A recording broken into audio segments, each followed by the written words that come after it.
In rural Alabama, a community came together for the funeral of a bus driver who died trying to protect school children.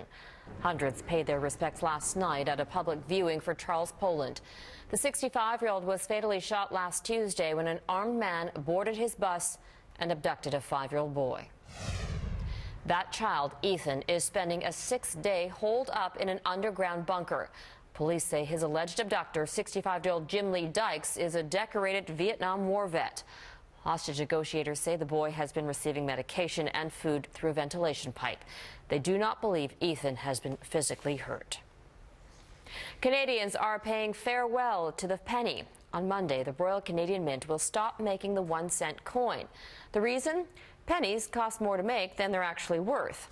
Retailers will now round up or round down on purchases paid in cash. But are Canadian businesses and consumers ready for the phase-out?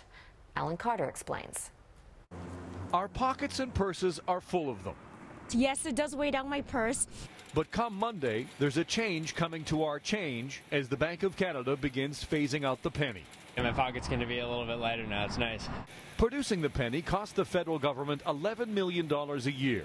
Every 1-cent coin takes 1.6 cents to make, which is why the finance minister was there to mint the last Canadian penny. As of Monday, the Bank of Canada will start withdrawing it from circulation.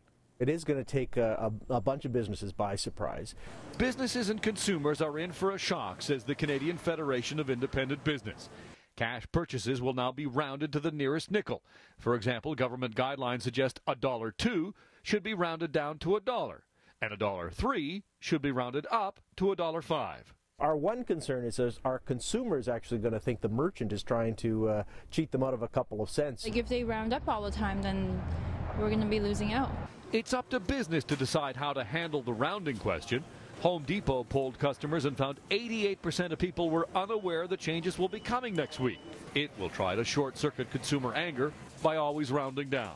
So we want to make sure that we do the right thing for our customer and round down.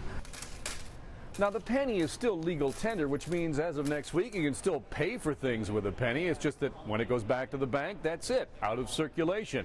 But the Bank of Canada doesn't even know how many pennies are out there, which means it'll be years before the penny is truly gone.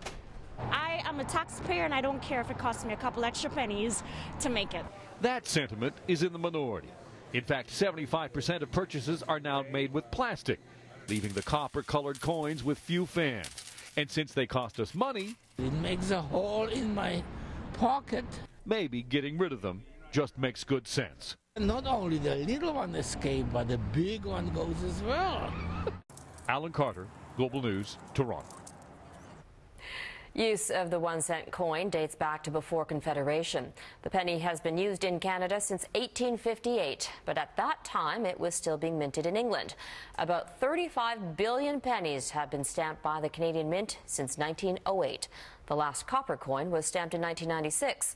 These days, pennies are almost entirely made of steel.